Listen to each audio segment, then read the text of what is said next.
Well, welcome back to Subculture, and right now we are about to play a brand new track here on the show. The song is called Insane, and it's by an artist called Kezra.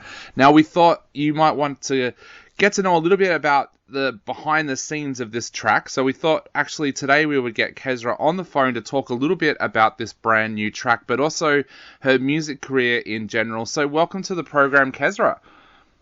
Hi, how's it going? It's going really, really well. Now, we are so excited that we are going to get to play Insane for the very first time in just a couple of moments. So I was wondering if you could tell us a little bit about what our listeners can expect to hear from this track.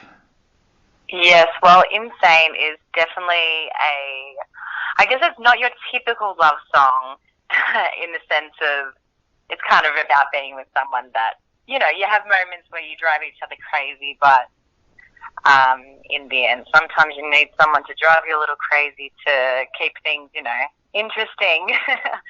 And, Insane sort of touches on that, and lots of fun with full band tracks. So, Insane's about being with somebody and, you got to go up and down the ride and enjoy it. Definitely. And what sparked you writing it? Was it something that happened within your own life that sparked it, or was it something that you saw? What was that moment that kind of inspired this track? I think it was definitely during lockdown that inspired the track. It started on the electric guitar, which was a different feel for me because usually I write a lot of my songs on the acoustic. So it started off with that riff at the start, which feel like down, down, down, down, down, down. I'm like, okay, all right, this is like where the song wants to head. And I just started writing, and it came very naturally to me. And I was stuck at home, and I was probably going crazy in my own head. I think I was probably going more insane just as myself. And that's kind of where Insane stemmed from. You said that it came to you quite easily. Is that something that happens quite often with you with tracks, or are you someone that normally has to work pretty hard to get a track to the point where you like it?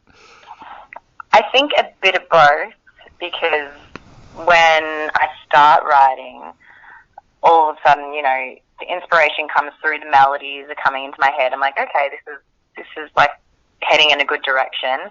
But after we maybe get past the first verse and chorus, that's always the part where you can either, on the day, it's just, you stop after the chorus and you're like, oh yeah, I feel like I've done enough, I can come back to this. But sometimes it's really hard to finish the song. Yep.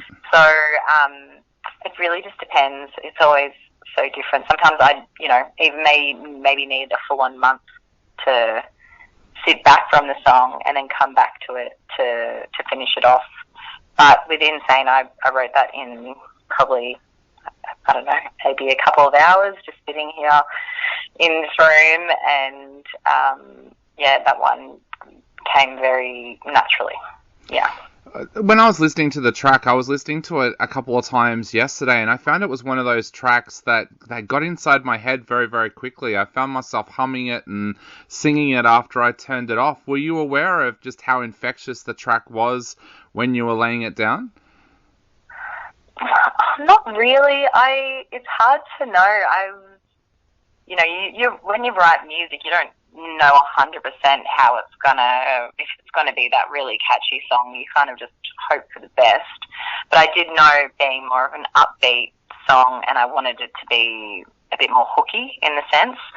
So, I don't know. It's just kind of a bit of luck, I guess. Now you've got the launch party coming up for Insane as well on the 24th of March at the Gasometer. Tell us a little bit about that night. What can people expect if they come along on that night?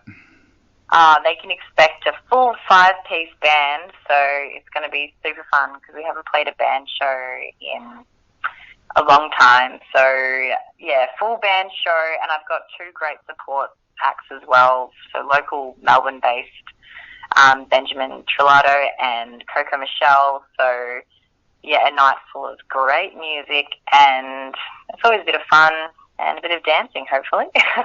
Tell us a little bit about your band. Are they people that you've been working with for a number of years now? Yeah, so my drummer and bass guitarist, I've been with them for almost 10 years. Yep. So we've been, playing together for a long time, but we've got a new guitarist that's just come on board and, a keyboard player as well. So it's kind of half-half. Now, your last single, Back Home, was so well received, and I just know that Insane is going to get the same kind of reception. So what have you got planned for the rest of the year now? Are you hoping to work on some more singles? Can we expect an EP, an album? What are the next steps for you?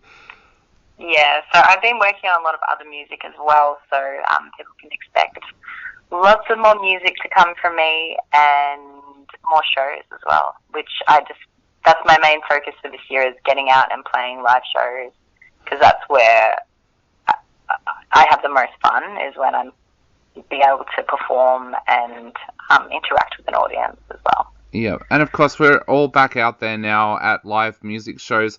What was that time like for you during the pandemic when you couldn't get out there and play live shows? That must have been so frustrating. It was frustrating, especially when you can't see the end and you're like, all right, what's next? And you kind of question what you do as an artist, and is this good enough? And there's all those thoughts going through your mind constantly. But it gave me a chance to sit down and write some really good music that I'm happy with. So if there's a positive out of that, is I got to sit down and be forced to write music, because I had nothing else to do. So all my emotions had to go somewhere, and they went into song. Definitely. Well, talking of good music, we are going to play Insane right now on our show. So what would you like to say to everybody out there before they take a listen to this amazing track for the first time? Well, thank you very much for listening to us chat, and I hope you enjoy my new single, Insane, and come to my show at the Gasometer on March the 24th. Definitely, listeners, definitely head along to that amazing show. All of those dates, well, there's the one date, but Friday the 24th of March will be up on our website so that you can lock that away in your diary and remember to go along. But for right now, this is Insane on Subculture.